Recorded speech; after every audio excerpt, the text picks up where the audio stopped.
tentang individu dan organisasi ya.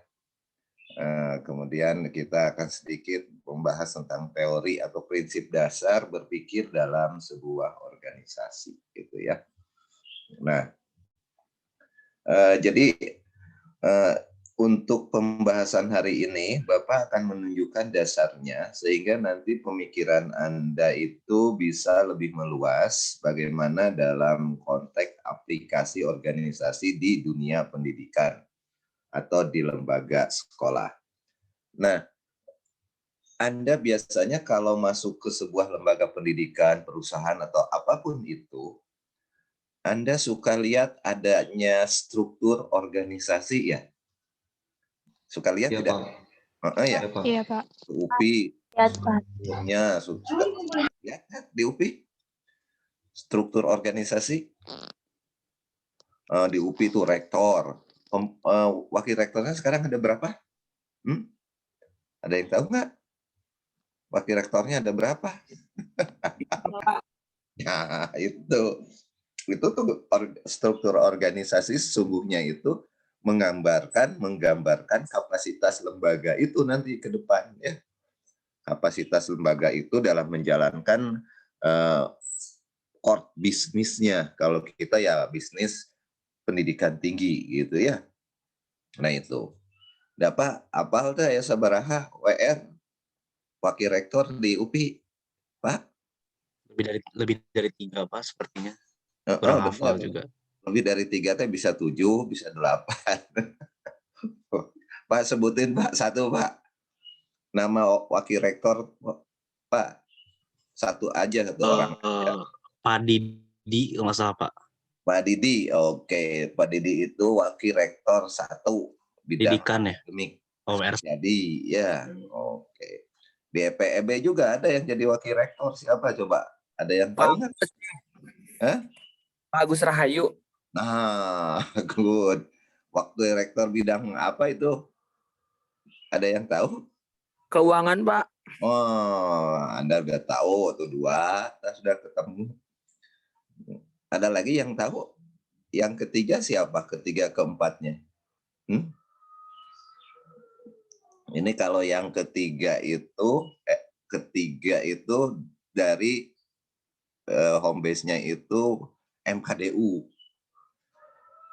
Ada yang tahu nggak? Wah, ini tidak di rumah tapi tidak kenal orang tua, tidak kenal bapak, tidak kenal saudara ini. Anda selama ini pernah ke UPI nggak? Pernah, Pak. Pernah, Pak. Pernah, Bapak. Pernah ketemu rektor nggak? Oh, belum, Pak. Lihat di foto aja gitu. Iya, gitu ya. Jadi wakil rektor di UPI itu ada 4 ya. Untuk bidang akademik tadi Pak Didi WR1 disebutnya. Biasanya dikenal mahasiswa itu WR1 katanya. WR keduanya itu Pak Agus Rahayu, administrasi umum dan keuangan, itu yang mengatur alur keuangan, kepegawaian, sumber daya segala macam pokoknya. Itu ada di Agus Rahayu, Prof Agus. Yang ketiga itu Prof Bunyamin ya, Bunyamin Mahtuh itu dari MKDU, pendidikan umum atau apa itu, tetapi dia dari MKDU. Nah, dia yang membawa atau yang menjadi wakil disebutnya wakil rektor 3 gitu ya. Nah, artinya membidangi tentang pengembangan di UPI itu, pengembangan segala macam pengembangan itu, termasuk Renstra segala macam itu ada di WR3. Kemudian WR4 itu dari EPOK. Ada yang pernah dengar nggak? Nah, PR. Tanyain ke teman-temannya siapa ya WR4 gitu. Kerjasama WR4. Prof Adang, Pak. Prof Adang Suherman. Ya, hafal dah. Jadi Anda harus hafal itu ya karena Anda di rumah itu. Gitu. Dan struktur itu sesungguhnya kalau Anda perhatikan ya terkait dengan bahasan hari ini ya. Struktur itu menggambarkan kapasitas dari organisasi itu. Menggambarkan kapasitas dari bukan hanya kapasitas saja, alur kerja dari organisasi itu. Yang mungkin ya selama ini Anda masuk ke dalam itu gambar kotak-kotak aja, kepala sekolah, wakil, guru, gitu. Udah aja begitu gitu. Tapi kalau kita tahu nanti kalau Anda jadi leader, Anda harus menggambar struktur itu dengan makna. Ya. Aku pingin sekolah ini seperti ini, rubah strukturnya. Wah, boleh saja itu dilakukan. Ya, nah untuk pembahasan itu maka kita masuk dulu ke dasarnya ya, ke dasar tentang organisasi. Dari sekian bentuk organisasi yang ingin Bapak kenalkan itu 2 bentuk organisasi, 2 jenis, 2 tipe organisasi. Yang pertama itu adalah organisasi, bentar, mudah-mudahan Bapak bisa menampilkan ininya. Bentar, Bapak buka dulu ya, buka materinya. Ya, bentar. Materi untuk ini sport pengelolaan pendidikan. Oke, materi Lopen organisasi pendidikan.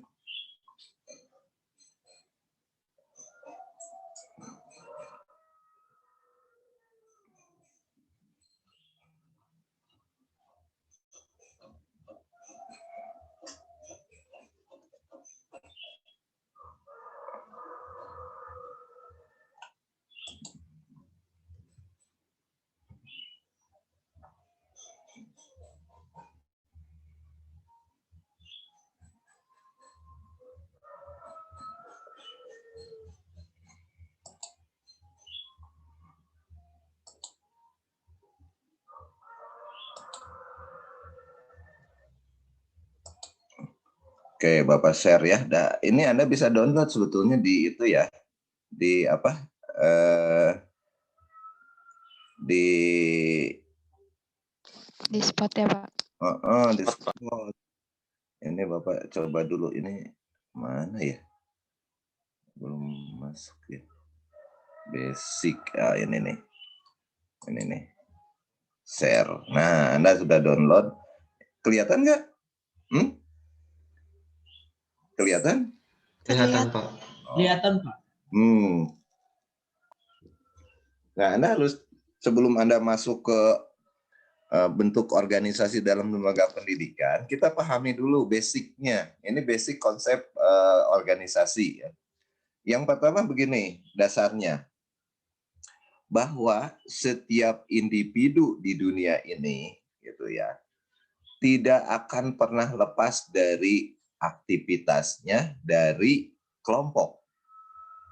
Apapun itu. Salah kalau kita mengatakan saya tidak suka berorganisasi. Karena mau nggak mau, kita itu harus masuk pada organisasi. Meskipun sadar atau tidak sadar, kita pasti berkelompok. Nah, organisasi itu ada yang bersifat formal, informal, non-formal. Ya. Non-formal itu di masyarakat biasanya. Informal itu dekat-dekat di lembaga-lembaga resmi. Kalau formal, lembaga resmi. Gitu ya. Yang diakui secara legal. Nah itu, jadi dasar kita berpikir tentang organisasi itu bahwa tidak ada seorang individu pun yang bisa hidup sendiri.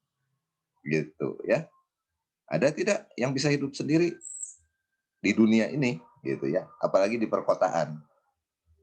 Dapa aja kan sekarang itu hidupnya sendiri tapi mencari teman yang spesial dari banyak teman gitu Pak ya. Yang kabogoh, kita dapat ingin punya hidup berkelompok gitu ya. Nah itu udah menjadi fitrah manusia ya Pak ya.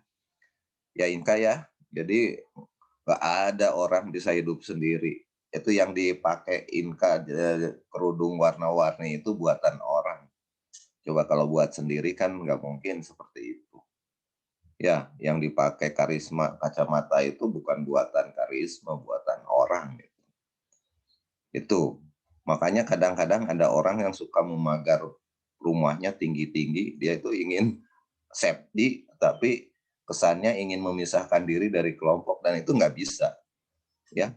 Sehingga dia kadang-kadang berkelompoknya dengan anjing gitu ya, dengan pengaman-pengaman di dalam rumah. Gitu. Jadi kalau nanti suatu saat misalkan ada Anda diberi keluasan rezeki ya, irgi ya, jadi jelema beunghar, ulah jangkung teuing pagerna ge.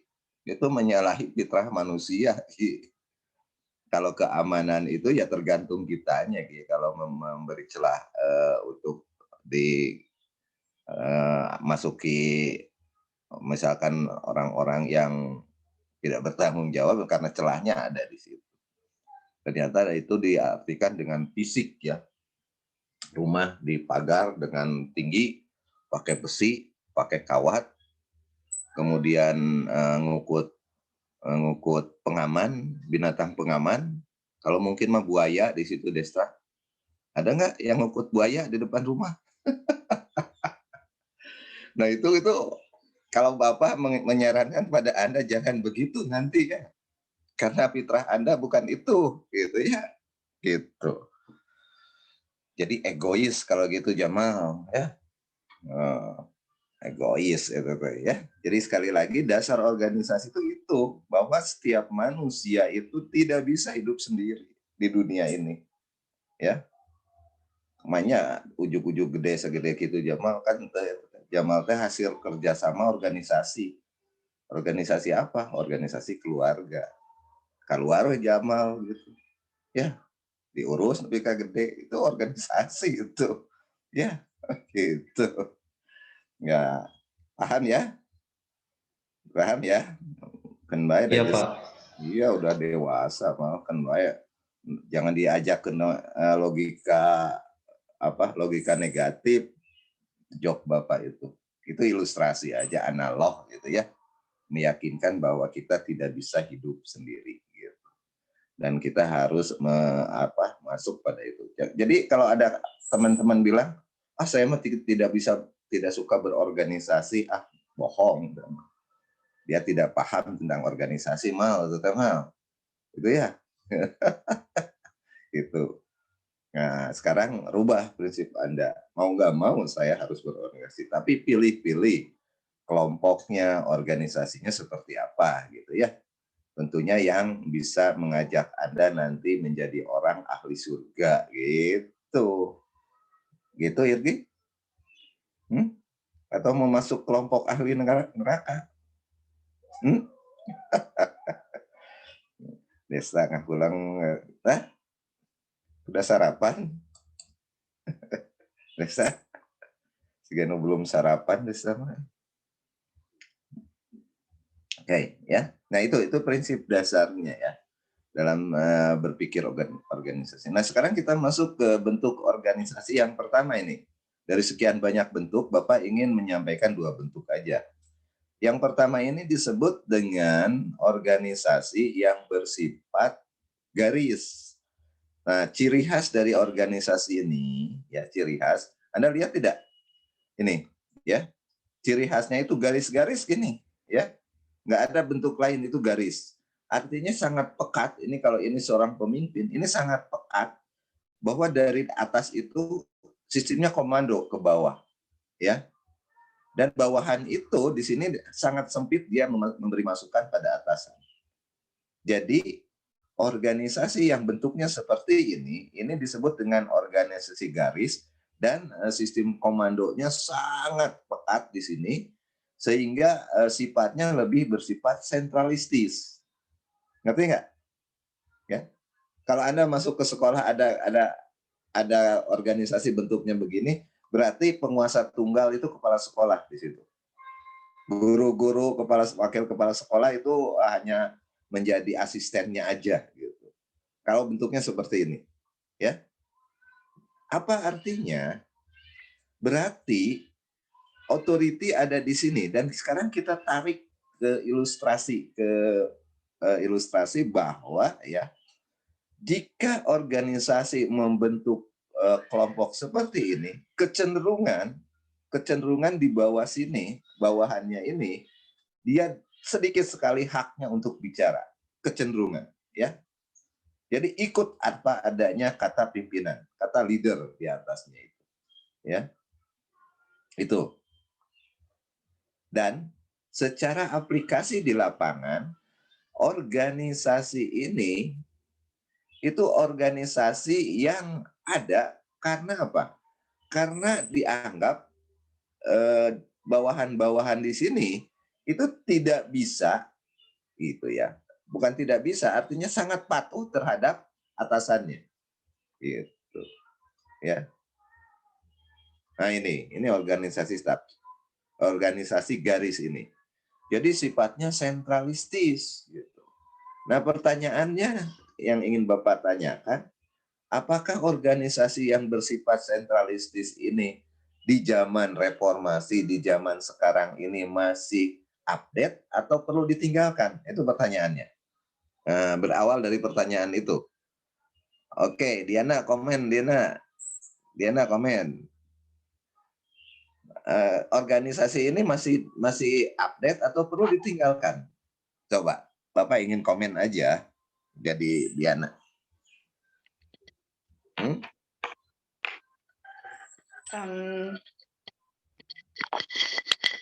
Perlu update sih Pak. Alasannya apa? Karena kan ya itu salah satu fungsi dari seorang pemimpin Pak. Jadi makanya bersifat sentral, ketat. Ya kalau nggak diketatin ya gimana Pak bawahannya? Oke. Good. Diana, minta teman satu orang, Diana. Bantu aku beri argumentasi. Sebutkan nama temannya, Diana. Irma. Irma, mana Irma? Irma minta dibantu menambahkan komen Diana. Boleh Bapak. Ya, masuk. Kalau kata Irma sendiri masih harus update sih Pak. Soalnya kalau misalkan nggak ada sistem organisasi yang garis seperti ini, diibaratkannya kalau misalkan seorang pemimpin itu harus mempunyai bawahan kan Pak. Jadi kan tugasnya pemimpin itu hanya untuk memberi tugas. Nah sedangkan kalau misalkan tidak seperti ini, seorang pemimpin tidak bisa memberi tugas kepada bawahannya Pak, kayak gitu. Oke, good. Nah, sekarang Bapak ingin tanya lebih hati nurani ini. Ini kan posisi atas nih ya, posisi leader nomor 1. Sebetulnya ini kan realitasnya diperebutkan nih, presiden diperebutkan, gubernur diperebutkan, bupati diperebutkan, rektor juga diperebutkan gitu ya, realitasnya ya. Sesungguhnya yang diperebutkan oleh mereka itu di sini, level di sini itu apa? Gitu. Yang ingin Bapak tanya, hati nurani aja jawabnya. Yang diperebutkan mereka itu. Coba komen, silakan. Sesungguhnya apa? Imbalan, Pak. Kekuasaan, Pak. Kekuasaan. Iya, kekuasaan, Pak. Oke, jelaskan. Kekuasaan, kenapa kekuasaan? Ya mungkin karena seseorang itu ketika ada di posisi di atas atau dalam artian dia berkuasa, dia dapat mengendalikan apa yang ada di bawahnya gitu, mengendalikan yang ada di sekitarnya, seperti itu Pak. Oke. Substansi pengendalian. Nah, kata Anda kekuasaan, good. Terus Anda jelaskan ada pengendalian. Substansi pengendalian itu alatnya apa? Dalam leader ini. Alatnya apa? Sehingga itu diperebutkan itu. Jabatan bukan Pak? Ya jabatan itu karena ini kan jabatan. Anda sedang bicara jabatan. Nah, kata Anda inti dari jabatan itu yang diperebutkan kekuasaan, good. Dalam kekuasaan itu ada pengendalian, ya. Inti dari pengendalian itu apa? Pengaruh Pak, untuk bisa digerakkan sesuai keinginannya. Oke, udah sesuai pengaruh terhadap keinginannya, good. Jeroanana naon tah? Ku Bapak diajak sina asup ke jero sumur Anda teh supaya paham betul apa yang diperbutkan itu. Jeroannya apa itu? Udah bener itu mah, tapi Bapak ingin menukik sampai ke redik, ke akarnya gitu. Sebetulnya apa di situ? Ayo, satu orang komen.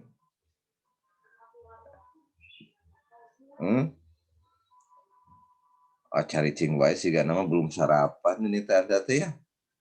Yuk, komen yuk. Ayo, Iya, komen Pak. yuk. Yang diinginkan dari jabatan itu, Pak, kayaknya kesejahteraan hidup, Pak. Oh, kesejahteraan hidup. Betul itu. Betul. Ya, karena kan semakin tinggi jabatan yang dipegang gitu, Pak.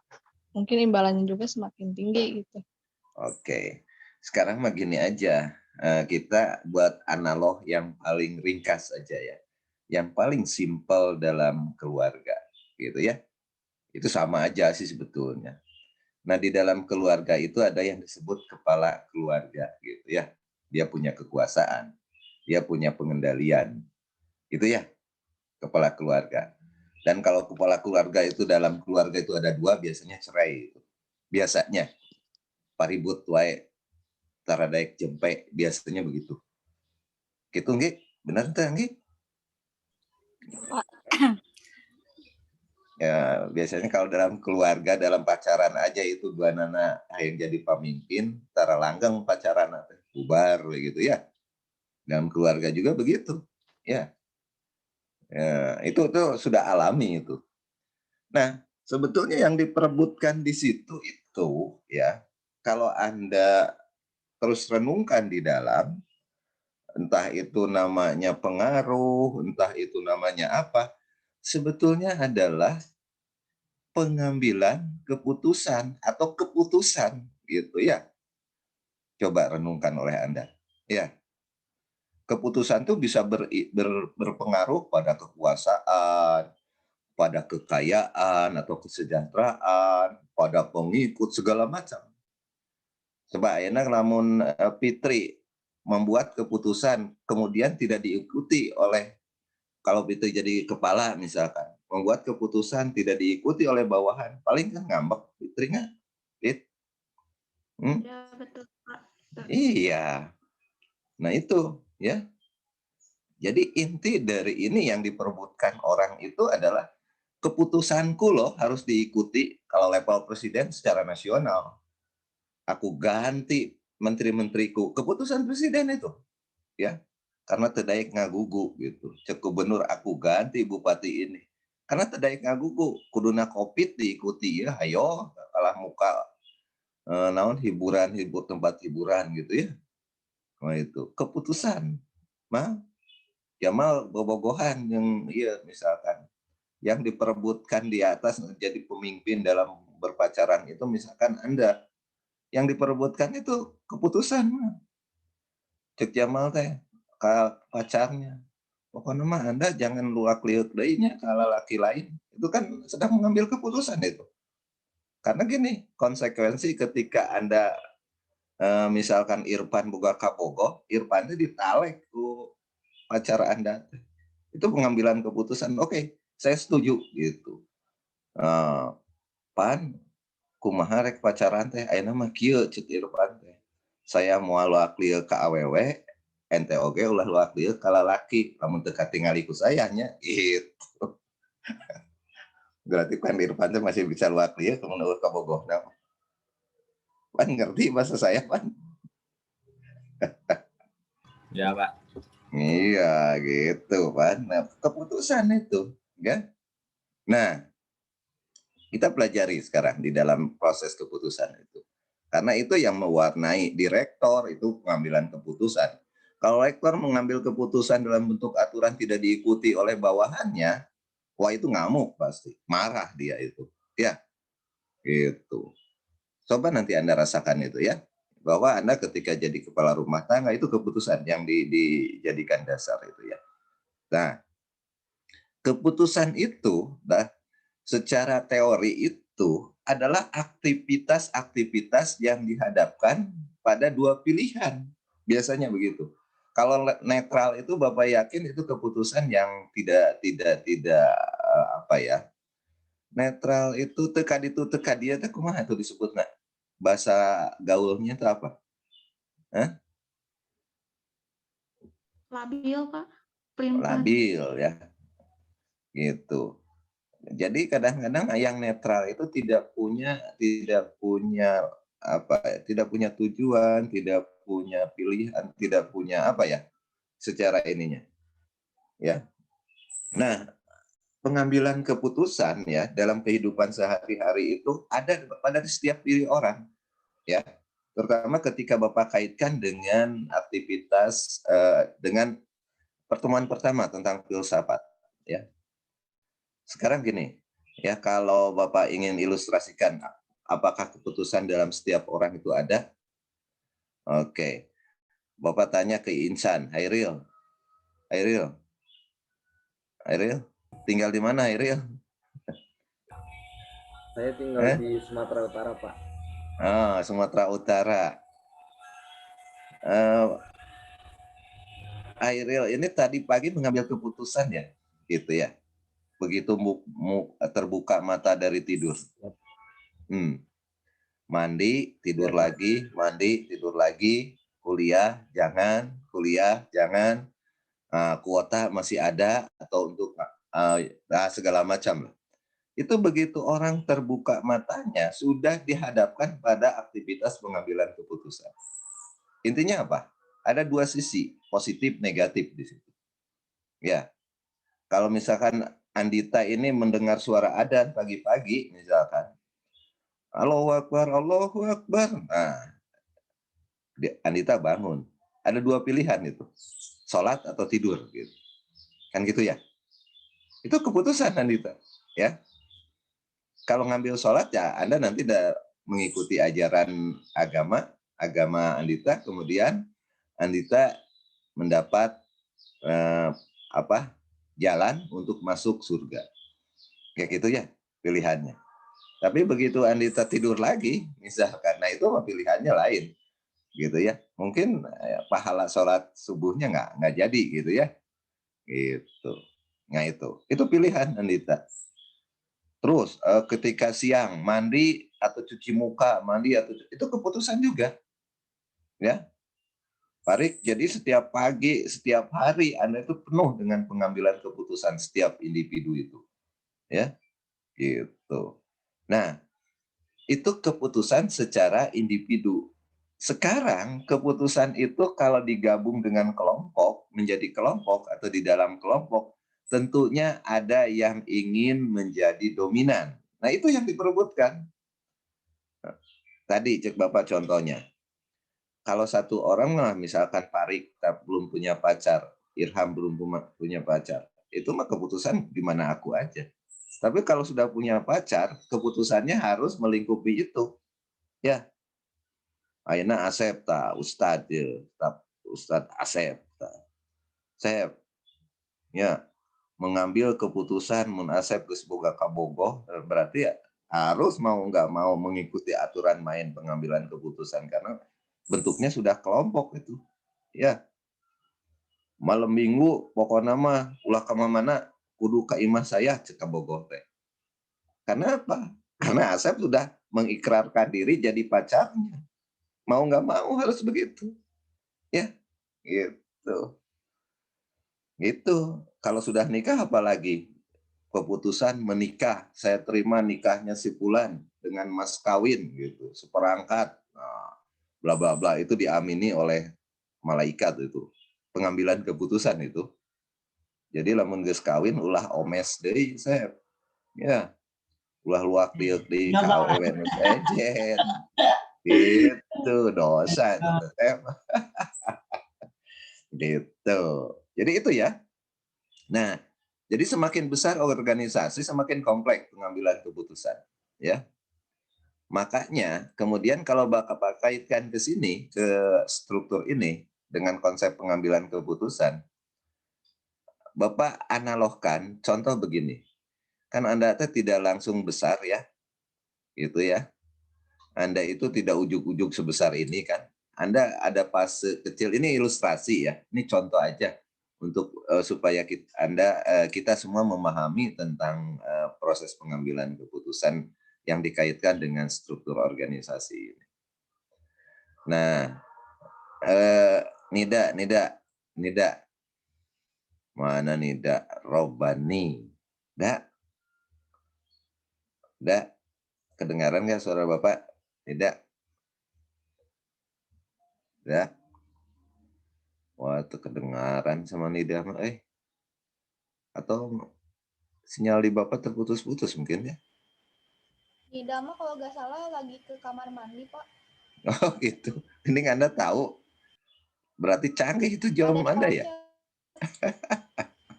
Oke, ganti sekarang ke Padilla, Muhammad Padilla. Iya Pak. Jadi, nah, mana Padilla? Saya pakai 2 alat Pak, jadi kalau saya ngobrol kelihatannya nggak ada kameranya. Oh, walah, canggih, Padilla. Panggilannya apa? Padilla Fadil, Pak. atau Muhammad? Fadil. Fadil aja Pak. Fadil. Nah, Bapak ingin ilustrasi ini supaya Anda paham ya, ketika membaca sebuah struktur organisasi itu. Fadil, ingat nggak waktu Anda kecil, balita? Ya. Sedikit sih Pak, nggak tahu detail-detailnya. Taunya sih tiba-tiba ada aja. Ya, Fadil kan tidak punya keputusan di situ ya. Yang punya keputusan itu orang tua ya. Benar Karena, Pak. Orang tua ingin Fadil menjadi tubuh besar dan sehat. Gitu ya? Benar. Kadang-kadang kan makanan pun diatur oleh orang tua ya. Gitu ya? Oh, iya. Yang bergizi dan sebagainya. Meskipun kadang-kadang kita nggak mau gitu. Oh, nggak mau makan itu, tapi orang tua bagaimana caranya, karena itu pengambilan keputusan supaya anaknya sehat. Gitu ya? Gitu. Yeah. Oke. Setelah itu Fadil kan naik jadi SD ya. Ya, mulai ngerti gitu ya. Sekolah di SD setelah balita itu. Nah, orang tua mulai sedikit mengajari kita untuk mengambil keputusan. Biasanya kalau di sekolah Anda suka dikasih uang jajan biasanya. Ya. Nah, itu pengambilan keputusan itu, ya. Jadi sudah sedikit diberikan. Sok ayeuna tah kelola uang jajanmu, tapi jajan yang bersih ya, gitu. Kurang lebih begitulah, ya. Jadi sudah pengambilan keputusan sudah ada yang didelegasikan waktu SD, meskipun sedikit dari orang tua. Itu ilustrasinya ya. Karena apa? Kalau diberikan semua nanti chaos itu, ya. Nah, kemudian naik SMP. SMP ditambahin pengambilan keputusannya oleh orang tua, ya. Sok nama Anda misalkan yang tadinya dikasih bekal tiap hari ya, uang saku sekolah tiap hari, sekarang ini coba pegang 1 minggu gitu. Atau Anda membeli baju nih, uangnya beli kurang lebih begitu. Ini kedengaran Bapak ngomong? Kedengaran Pak. Kedengaran Pak. Oke. Ya. Oke. Nah, itu perkembangannya ya, sudah di TK, balita, SD, SMP, SMA. Dalam SMA mah loba ngomong teman, ya. Diberi keputusannya minta lebih banyak. Itu. Anda jadi orang SMA waktu itu sering disebut dengan masa puber gitu ya. Gede omong tapi tidak bisa bertanggung jawab. Gitu. Ya tidak? Nah, contohnya kia itu ya. Misalkan Fadil nih. Pak, saya minta sepatu atau merek ini, misalkan gitu ya, gitu. Kalau tidak mau, saya nggak mau sekolah. Pak, minta HP merek ini, itu jangan yang HP jadul gitu. Kalau tidak mau sekolah. Gitu. Ke orang tua teh kan gitu ya. Nggak, saya minta Pak. hal-hal yang ini gitu ya. Nah, hari cek orang tua teh, juga tuh meli sorangan yang duit sorangan. Kalau mau dikitukan mengges parem kahayang kan gitu ya. Jadi banyak keinginan tetapi kemampuan untuk itu belum secara maksimal belum dimiliki gitu. Gitu. Pada saat SMA tuh begitu ya, gitu. Nah, sehingga pada masa SMA itu keputusannya sudah semakin besar ya. Menang gaul kaditu kadieu, menang ulin kaditu, menang milih perguruan tinggi kemana saja, ke orang tua teh sudah mulai dikasih ya. Cuman memang kekuatan di masa SMA itu orang itu belum punya belum punya daya dukung yang maksimal dari dirinya, masih tergantung sama orang tua. Gitu. Nah, kemudian naik ke kuliah. Wah, lamun kuliah mah Salma aja sudah diberi keputusan. Juk, Salma mau kuliah di mana? Gitu ya. Nah, di kuliah itu kadang-kadang diberi keputusan, sok ini Anda mau kos mangga, udah mulai banyak itu di mahasiswa itu keputusan yang diberikan oleh orang tua pada Anda, ya. Begitupun ketika nanti Anda menikah, nah kalau sudah Anda menikah itu keputusannya sudah hampir full diberikan oleh orang tua pada Anda. Kelola keputusan hidupmu, katanya begitu.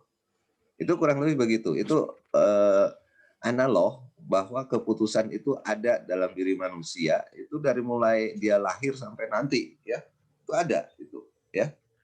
Nah, itulah yang diperebutkan sesungguhnya keputusan itu. Nah, secara logika ya, ini kalau diterapkan pada struktur organisasi yang model ini, yang model jalur ini adalah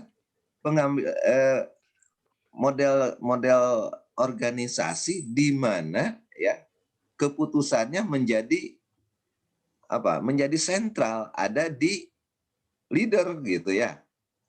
Kalau dikatakan di sini levelnya itu untuk level TK, SD, SMP, SMA, kalau perguruan tinggi mungkin sampai perguruan tinggi gitu ya, kalau dalam analog tadi. Begitu kurang lebih. Paham dulu sampai di situ? Ada yang mau komen dulu? Silakan.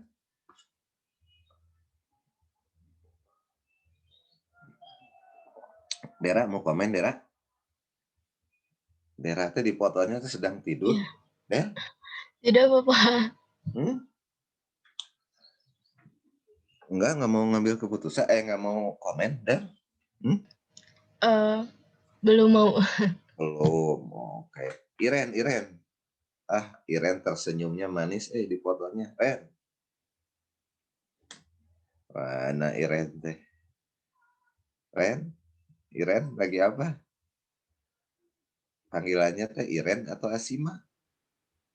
Iya Bapak, maaf Pak, off cam, sinyalnya putus-putus. Oh iya, udah kalau sinyalnya putus-putus Halo? dimatikan videonya, suaranya aja. Ren mau komen nggak Ren? Ngerti Iya nggak? Bapak, kenapa? Yang Bapak jelaskan ngerti nggak?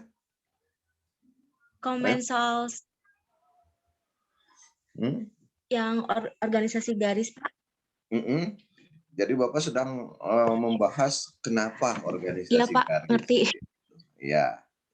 Analognya itu tadi keluarga ya, perkembangan manusia gitu ya. Ya. Nah, jadi organisasi yang berbentuk garis ini ya, itu kontrol keputusannya itu ada di leader ya. Dan kalau Bapak tadi mengatakan di zaman sekarang perlu update organisasi, ini tidak artinya tidak semua ini harus di-update karena sistem ini masih banyak yang pakai ya, karena analog tadi gitu. Ini ya banyak yang pakai. Contoh, kalau di struktur organisasi di ABRI itu kemungkinan masih pakai ini ya, sistem komandonya gitu. Ada yang orang tuanya dari ABRI di sini? Siapa coba? Dari polisi atau dari ABRI? Ada nggak? Masa di satu kelas nggak ada yang dari polisi? Atau ABRI? Riki, saha nu anak tentara di dia, Ki? Kurang tahu, Pak. Memang nggak pernah ketemu selama pandemi ini, Ki? Sama teman-teman? Pernah, Pak. Pernah kumpul gitu ya? Iya, pas 1 semester kalau nggak salah. Siapa yang mau menyampaikan, Pak, saya anak keluarga dari ABRI atau polisi maupun tentara itu punya tingkat disiplin tinggi loh, gitu. karakternya berbeda dengan masyarakat. Karena biasanya itu keluarga itu tuh orang tuanya sudah di setting sedemikian rupa untuk bela negara. Apapun yang terjadi dia akan tetap membela negaranya. Itu negara yang ditanamkan dalam jiwa tentara dan polisi itu ya. Dan perilakunya memang disiplin gitu. Gitu. Tidak ada pilihan walaupun sedang pengantin baru itu kalau diberi tugas, Anda tugas untuk negara, pasti dia pergi. Ya, meskipun sedang malam pertama itu. Itu di ABRI itu. Benar di sini nggak ada yang keluarga ABRI? Keluarga tentara, orang tuanya atau polisi, ada nggak?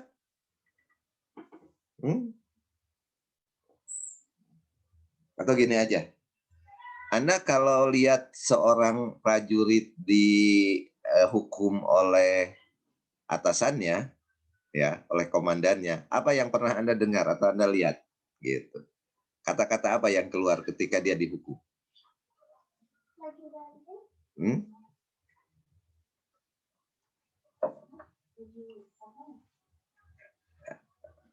Febri, pernah dengar nggak Febri? Kalau ada, ya, misalkan ada polisi atau tentara dihukum sama komandannya, kata-kata yang pernah Febri dengar, kata-kata apa yang keluar dari bawahannya itu, dari prajuritnya itu? Siap, gitu ya Pak? Dari bawahannya ya Pak, bukan atasannya. Kata-kata apa barusan yang disebutkan? Maaf mungkin Pak, terus siap gitu biasanya kalau ya betul. Jadi nggak ada istilah begitu, misalkan nih ya, Anda sini, kata komandannya, push up katanya. Dia si prajurit itu sudah merasa bahwa ada kesalahan dalam dirinya kalau dihukum begitu. Dan jawaban yang mungkin muncul tadi adalah siap gitu ya. Push up Anda, siap gitu. Tapi kalau di sipil itu beda. Akbar tadi push up. Ya, cukup apa gitu. Akbar pasti nanya, nah apa Abdi kena push up? Pasti gitu. Kalau di sipil ya. Akbar, Gali. Ya, suka nanya dulu. Ya, kalau di sipil mah. Anda itu misalkan Anda ditilang gitu ya. Kenapa Pak saya ditilang kan gitu, kemudiannya sok nanya lah sipil mah. Tapi kalau di ABRI itu jawabannya siap, karena biasanya dia sudah merasa ada yang salah gitu ya, gitu. Dan itu sekarang dipakai di kalangan sipil. Kalau apa-apa siap itu gaya di tentara atau di ABRI itu ya. Nah itu, jadi itu menggambarkan kondisi di ABRI itu sifatnya masih di leader itu masih memegang otoritas utama, kekuasaan utama, pengambilan keputusan yang utama di situ, ya.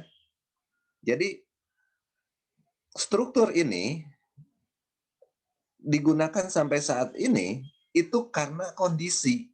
Artinya apa? Kalau bawahannya itu masih belum dewasa, masih belum tahu pekerjaan, maka struktur ini sangat efektif diterapkan.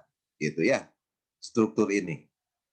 Tapi kalau bawahannya sudah para rinter, struktur ini tidak efektif digunakan. Gitu. Ngerti nggak? Logika Bapak berpikir. Ngerti nggak? Ayo, komen satu orang. Ngerti nggak? Ngerti Pak, ngerti. Jadi implementasinya gini, kalau Anda nanti jadi kepala sekolah misalnya, melihat guru teh misalkan fisiknya orang tua tapi kelakuannya seperti anak-anak gitu ya. Nah ini kan belum dewasa kelakuannya teh. Misalkan malas, banyak alasan, banyak tanya, tidak kerja maksimal, itu ciri masih belum dewasa. Harus ditutah-titah kalau bahasa Sunda mah. harus di itu ini gitu ya. Itu belum dewasa. Meskipun fisiknya sudah tua, sudah janggotan, sudah huisan, sudah beruban, tetapi perilakunya masih banyak seperti itu. Nah, maka Anda sebagai pimpinan di sini akan tepat menggunakan struktur ini, gitu, ya. Anda pernah dengar zaman Orde Baru nggak? Gilang. Pernah, Pak. Oh, tahun berapa itu Orde Baru? Sebelum tahun berapa? Sebelum tahun 98, Pak. Sebelum 98 ya. Nah, kalau begitu Anda tahu presidennya waktu itu siapa? Soeharto. Jadi Pak Harto. Jadi ada yang tanya, jadi Bapak teh ngaran teh aya Soehartoannya. Nah, pasti Anda bertanya begitu. Bapak di Jawa ya.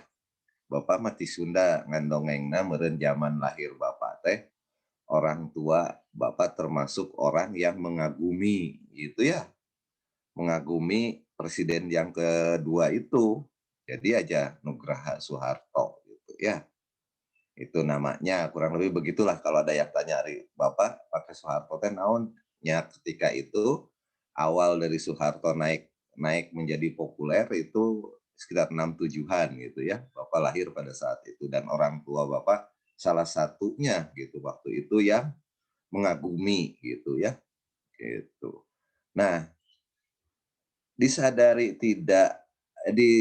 atau tidak, diinginkan atau tidak, disukai atau tidak, ya, Soeharto itu presiden kedua yang paling lama memimpin negara ini. Ya tidak? Betul, Pak. Ya. Betul, Bapak. Ya, Pak, betul, Pak. Betul ya. Kata kunci dia bisa memimpin lama apa coba? Kata kuncinya. Kata Komando. kunci. Otoriter, ya, sentralistis, kata kuncinya. Karena dia tahu persis waktu itu ribut wae bangsa teh, Indonesia teh ribut wae. Maka sistemnya seperti ini, ya, seperti struktur ini, organisasi garis. Karena dianggap bawahannya itu, gitu ya, dianggap masih ribut atau belum dewasa gitu loh ya.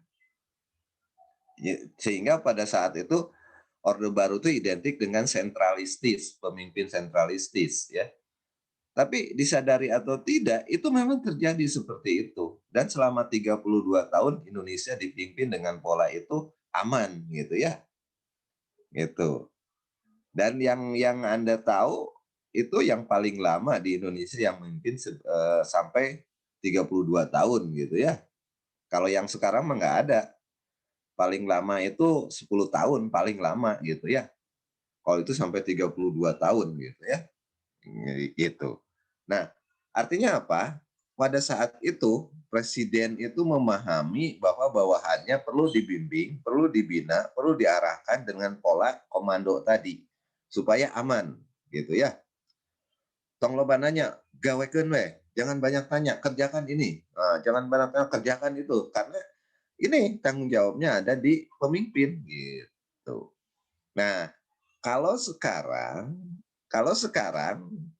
ini pola pemimpin ini sudah banyak artinya dipengaruhi oleh zaman ya, karena di bawah ini sudah banyak yang pintar gitu, di bawah sini sudah banyak yang dewasa. Jadi kalau ini diterapkan pada zaman sekarang ini, biasanya tidak pas gitu untuk organisasi-organisasi tertentu ya. Contoh, kalau di UPI diterapkan model seperti ini, wah, profesor nggak akan betah tinggal di UPI, gitu ya. Kurang lebih begitu. Iya tidak, Devi?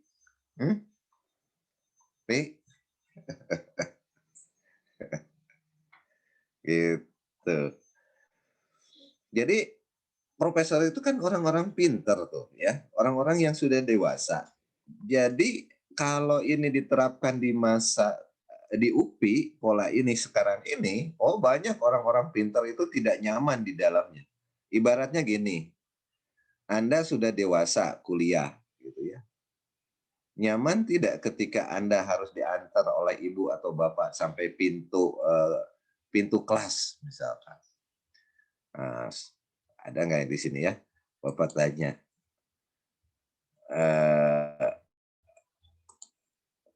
Fahrul, mana Fahrul? Fahrul? Fahrul? Iya Pak, terdengar. Dengar ya, Iya Pak, tadi ada kendala jaringan. Selama kuliah 1 semester di UPI, Fahrul masuk diantarkan ke ibu bapak ya? Sampai pintu kelas ya? Tidak. Tidak? Lamun diantar daek tuh sampai pintu kelas? Pak. Uyuhan. Kenapa? Ya, karena kan sudah menginjak fase yang berbeda begitu. Di atmosfer yang diinginkan juga tidak seperti itu. Sudah merasa dewasa ya, Rul ya? Iya. Nah itu logika itu yang Bapak sebutkan. Profesor di UPI ini kalau diperlakukan dengan model garis ini tidak akan betah. Karena seperti Pak Rul itu geus gede diantar-antar ku indung bapana kuliah gitu. Gitu loh. Ngerti ya? Iya, bisa dipahami. Bisa dipahami ya. Berarti maka untuk kondisi UPI saat ini yang bagus struktur organisasinya bukan yang ini, tetapi yang kedua ini. Nah, ciri khasnya di sini ada titik-titik nih, gitu ya. Ada titik-titik, ciri khasnya ini, ya. Kenapa? Ciri khasnya meskipun ada garis komando, tetapi ada garis koordinasi dan konsultasi ini yang titik-titik ini. Artinya apa? Orang di sini, di struktur-struktur di bawah kepala itu, dia punya potensi yang kalau diperlakukan seperti anak kecil, dia tidak akan betah. Gitu, gambar ini. Ya, paham tidak? Husnul, paham Husnul? Paham, Bapak. Paham ya? Jadi intinya gini, kalau nanti Anda jadi menteri, lihat bawahan Anda sudah paham tidak dengan pekerjaannya, sudah dewasa tidak. Kalau belum dewasa, Anda gunakan yang pertama ini, strukturnya, ya. Jadi Anda harus menggunakan pola komando, pola garis. Tapi kalau bawahan Anda sudah dewasa, sudah tahu tugas dan punya pengetahuan memadai, jangan diperlakukan seperti itu, tapi buat struktur seperti ini, gitu loh. Ngerti tidak? Nah, jadi kalau nanti Anda punya mertua, kemudian ketua yayasan dan punya sekolah, mertua Anda, kemudian Anda diminta memimpin sekolah, lihat dulu guru yang akan Anda pimpin. Sudah dewasa belum? Kalau belum dewasa, Anda pakai yang pertama tadi. Insya Allah akan efektif memimpin sekolah itu. Tetapi kalau di dalam sekolah itu Anda melihat sudah banyak yang dewasa dan pintar-pintar, Anda jangan pakai yang itu. Pasti Anda akan ditinggalkan atau Anda akan banyak didebat nantinya. Gitu loh. Ya. Itu implementasi dari kedua bentuk ini untuk membaca ya struktur organisasi dalam lembaga pendidikan atau secara spesifik sekolah. Nah itu intinya. Kedua dasar ini diterapkan dalam struktur organisasi di manapun di Indonesia ini, terutama di Indonesia itu menggunakan struktur seperti ini. Dan struktur inilah yang Bapak sebutkan tadi. Struktur itu menggambarkan kapasitas dari lembaga atau sekolah itu. Nah itu maksudnya. Oke. Silakan, yang mau komen dulu. Tanya dulu. Saya, Pak. Ya, oke, silakan. Berkenaan dengan tadi beberapa rasionalisasi tentang penerapan struktur yang garis ataupun yang lebih kompromi ini, Pak. Jadi, apakah dalam kepemimpinan yang baiknya itu memang kafah begitu dalam sebuah sistem sekolah, misal totalitas menerapkan sebuah kepemimpinan yang strukturnya garis, atau tergantung kita sebagai pemimpin menyikapi individu tertentu gitu Pak. Anu guru IPA mah misal dia memang rada harus pakai struktur garis gitu cara penyikapannya. Beda misal dengan guru bahasa begitu. Bisa lebih kompromi, bisa cukup dengan garis yang koordinasi saja misal. Nah, apakah strukturnya seperti itu jadi tergantung cara penyikapan seorang pemimpin atau memang pilihan dari sebuah kestrukturan secara keseluruhan gitu Pak? Oke, good. Wah, yuk pertanyaannya geus tarik ya, bagus pertanyaannya. Konsepnya dalam sebuah lembaga itu tidak bisa disamakan ya, artinya kurang lebih begitu ya. Komponen sekolah itu ada yang sudah dewasa, ada yang tidak gitu ya intinya. Apakah memang ini bisa diterapkan? Nah, ini kembali pada leader kalau Bapak mengatakannya, kembali pada leader. Kembali pada leader itu yang disebut dengan style kepemimpinan, gaya kepemimpinan nantinya kesananya ya. Tetapi pada prinsipnya begini, ketika bawahan kita itu heterogen gitu ya, maka Anda harus pintar memanage di dalamnya. Mana yang harus diperlakukan dengan gaya komando, berarti si garis ini jangan semuanya nyambung, tapi misalkan garis ini komandonya ada ke atas karena ini dewasa misalkan. Tetapi ke bawahnya ini garis putus-putusnya hilang misalkan jadi komando aja. Berarti aktivitas di bawah ada dalam tanggung jawab di atasnya yang menjadi pemimpin di atasnya. Begini, kalau di dalam guru itu misalkan ada di sekolah itu ada kepala sekolah. Kepala sekolah membawahi misalkan guru dan sarana misalkan. Nah, kebetulan di bawah kepala sekolah itu can dewasa gitu ya. Maka struktur di bawah itu sebaiknya digunakan struktur komando ya. Nah, di atasnya si wakil kepala sekolahnya sudah dewasa nih menurut kepala sekolah. Nah, itu ada garis koordinasi dan konsultasi. Jadi gambar ini nanti menjadi kombinasi si gambarnya. Gitu kurang lebih. Dipahami tidak? Iya, Pak. Paham ya? Nah, namun begini, kalau misalkan tadi baliknya adalah kepada gaya kepemimpinan seorang pemimpin. Nah, apakah dalam sebuah struktur organigram sekolah itu perlu digambarkan tidak ya sebagai misal sanksi moral gitu. Nah ke wakak kesiswaan mah nggak ada garis koordinasinya. Oh, kesiswaan mah memang harus digaris, merenya lihat dasar nama misal ada koordinasi gitu. Nah, itu bagaimana pada organigram fisik gitu. Oke. Nah, itu sarua gini di Jepang itu sudah dipakai itu teh pemikiran khas itu teh. Karena di Jepang itu Anda tahu kan Jepang ya, di Asia itu jadi raksasa kan ya. Dalam dunia bisnis, negara paling maju di Asia itu. Nah, pemikiran mereka itu kurang lebih apa yang Anda tanyakan ada dalam pemikiran mereka gitu ya. Jadi di Jepang itu ini kombinasi. Kalau misalkan ke bawahnya perlu dengan struktur garis, maka dia terapkan struktur garis. Dan di bawahnya itu sudah meyakini, biasanya dia harus dibimbing dulu sebelum dia dewasa gitu loh. Kalau di Jepang. Contoh gini, orang Jepang itu ya, kalau untuk perusahaan otomotif misalkan, motor misalkan nih ya, itu bisa menguasai Indonesia atau Jawa lah secara spesifiknya. Karena orang Jepang itu sudah menerapkan pola kombinasi ini, ya, kombinasi. Jadi begitu dia misalkan, oh saya akan ekspansi ini penjualan motor di Jawa Barat misalkan, atau di Indonesia, gitu. Maka dia akan menyeleksi calon kepala atau direktur yang menangani otomotif itu orang Indonesia, biasanya begitu, ya.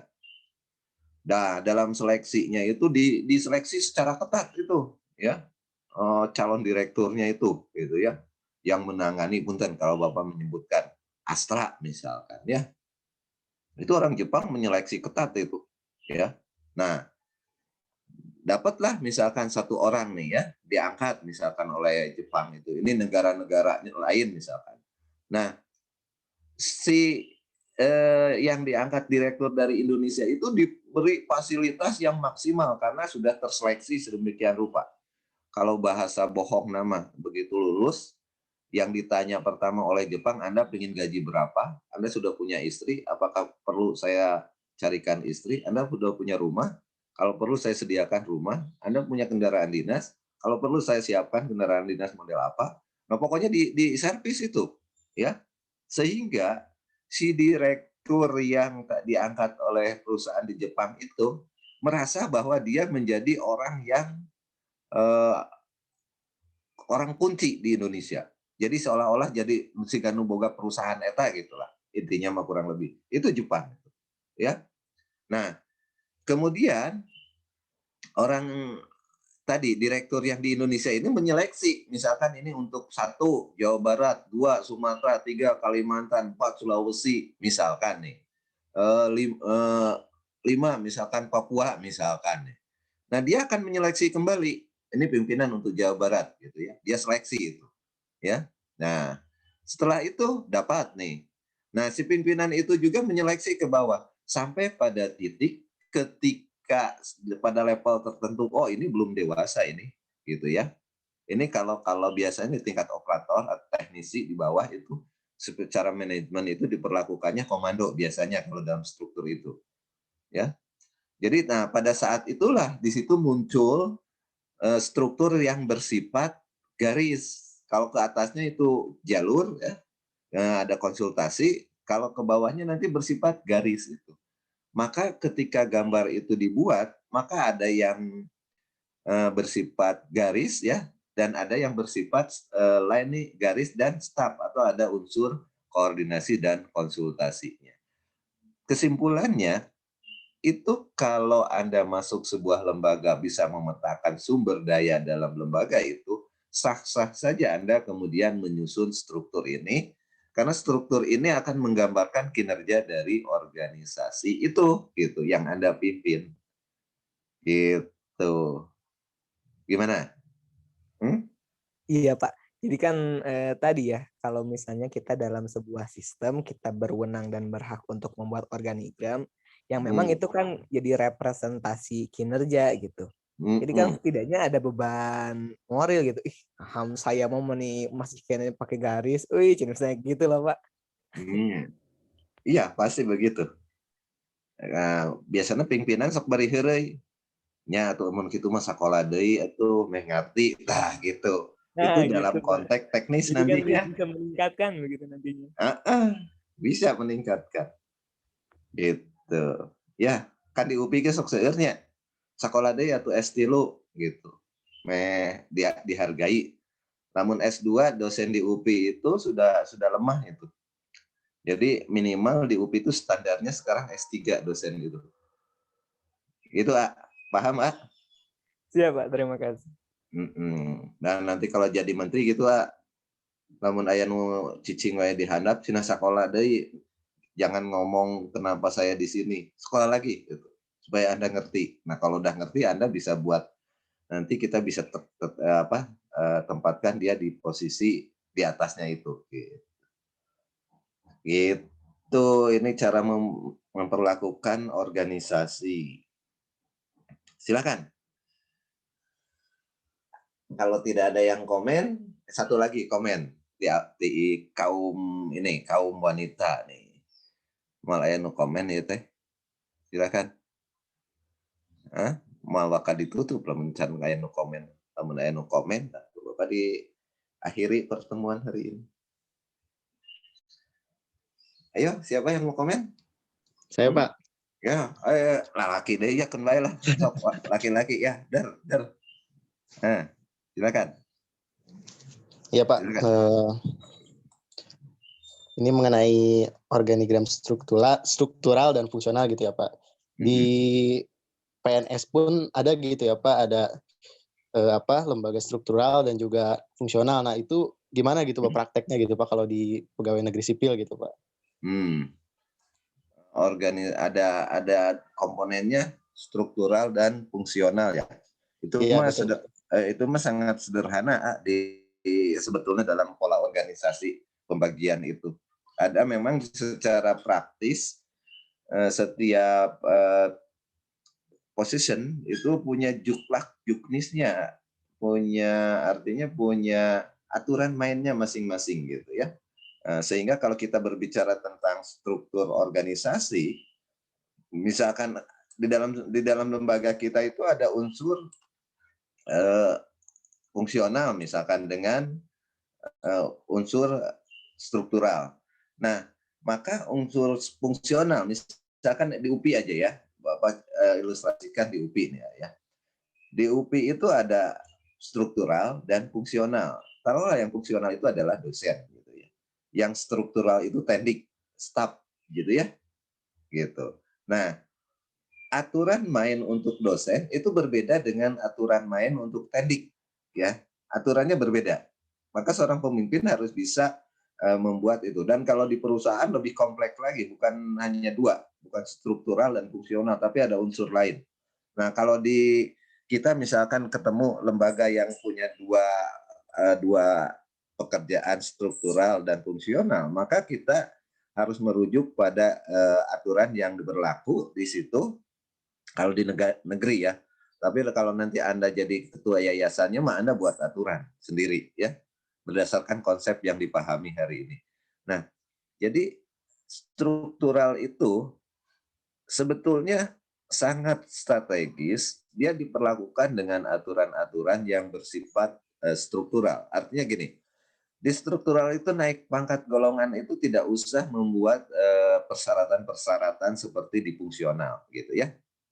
Bahkan ada istilahnya perlakuan kenaikan karir itu adalah 2 tahun sekali gitu, yang dilihat kinerjanya saja.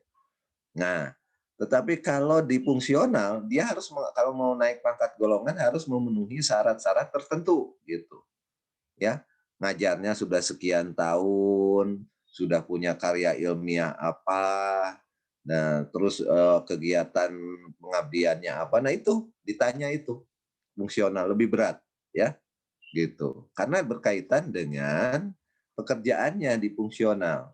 Nah kemudian realitas di urang mah sok pak omong-omong cek fungsional aduh ngeunah jadi struktural mah aduh enak ya jadi struktural mah kata struktural teh kata teknik aduh enak jadi dosen mas nah gitu di UPI juga begitu dosen mah cuma sekali absennya juga di era daring saya mah harus 2 kali cek struktural teh hari cek dosen Anda mah enak di strategi di struktural mah kerjanya cuman artinya datang ke kantor WFH 2 hari 3 hari gitu itu jadi saling menyangka gitu ya saling menyangka itu sehingga yang bagus mah ya udah Jamal yang enak mah tidur pengantin baru tidur malam pengantin baru nah itu yang enak gitu itu yang enak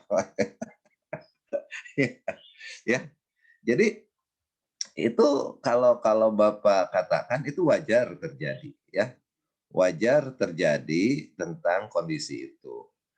Nah yang perlu Anda pahami di sini terkait dengan tadi adanya komponen struktural dan fungsional itu bagaimana Anda memperlakukan kalau dalam ilmu pengambilan keputusan tadi ada dua komponen penting ketika Anda mengambil keputusan ya untuk memutuskan kerja struktural dengan kerja fungsional. Komponen itu apa?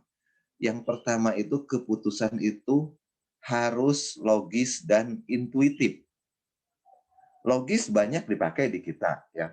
Puting itu logis. Pemilihan secara puting logis. Ya. Nah, keputusan yang logis, tapi harus intuitif gitu. Harus melihat sisi perasaan secara manusiawi. Gitu loh. Ya. Ekstrimnya begini, ya, ekstrimnya begini. Hasil keputusan Profesor A diangkat lagi menjadi misalkan menjadi rektor gitu ya. Nah, Profesor A itu usianya menjelang 80 tahun gitu ya. Anda harus punya perasaan dalam konteks mengatur universitas itu. Logis, ya, karena dia dipilih lagi.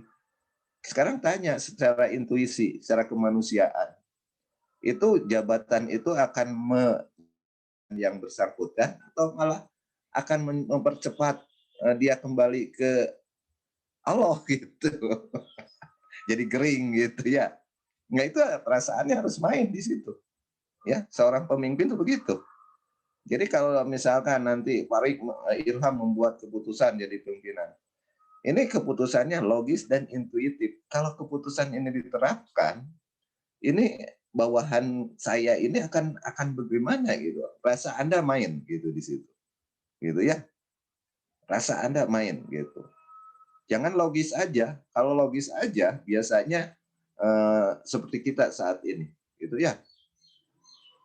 Wah, pokoknya mah berdasarkan hasil pemilihan, saya mah nggak tahu, nggak mikir yang begitu, gitu.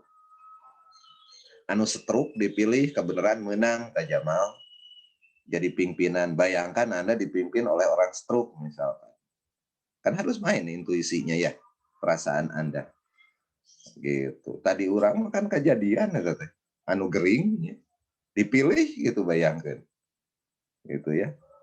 Nah, Anda juga begitu kalau nanti ngambil keputusan, lihat dulu ini bawahan saya itu saya pilih sebagai ini gitu ya. Anda main rasa Anda itu dalam pengambilan keputusan itu. Secara logis iya oke, bagus. Tapi secara manusiawi Anda harus lihat di situ. Ya. Gitu. Apalagi dari sisi perlakuan itu sangat kompleks. Bisa panjang lebar cerita tentang satu materi pengambilan keputusan itu. Tapi intinya kurang lebih seperti itu. Ya. Nah, itu kembali lagi tadi tergantung dari Anda menyingkapi kedua komponen tadi, dan Bapak sarankan biasanya ada juklak, petunjuk pelaksanaan, dan juknis, petunjuk teknis dalam kedua komponen tadi. Fungsional ada juklak juknisnya, struktural juga ada itu. Nah ini, jadi nanti kalau Anda jadi pemimpin tuh harus prinsip dasarnya yang tadi, bahwa aku akan menjadi orang center pengambilan keputusan, gitu. Ya, kemana negara ini dibawa tergantung dari presiden nanti, gitu. Kemana sekolah ini dibawa tergantung kepada Anda nanti kalau Anda jadi kepala sekolah, gitu. Itu ya, cukup. Bapak teh tinggal berapa kali lagi nyampaikan materi? Setelah itu kan bagian Anda. Irgi. Satu kali lagi, Pak. Jadi minggu depan Pak. masih Bapak? Masih Bapak, Pak. Ya, berarti minggu depan Bapak. Setelah itu siapkan kelompok pertama ya, untuk ekspos ya. Iya. Iya, Gi ya. Untuk materinya Pak itu dibagikannya minggu depan berarti. Minggu depan tolong ingatkan Bapak. Nanti Bapak berikan materi untuk semua kelompok. Kelompok ini materinya, ini materi. Ya. Oke. Baik, Pak. Ya. Oke. Semoga Anda semua sehat ya dalam beraktivitas, jaga protokol kesehatan gitu ya. Kalau tidak terlalu perlu jangan keluarlah. Artinya di rumah aja, tapi jangan terlalu juga berlebihan menyingkapi itu, karena kalau berlebihan nanti Anda stres, imun Anda turun, nah itu jadi masalah juga gitu ya. Jadi bersikaplah bijak dalam menyingkapi ini supaya Anda bisa beraktivitas normal gitu. Oke, semoga kita ketemu lagi di minggu depan. Kita akhiri pertemuan hari ini. Alhamdulillahirabbil alamin. Wassalamualaikum warahmatullahi wabarakatuh. Waalaikumsalam.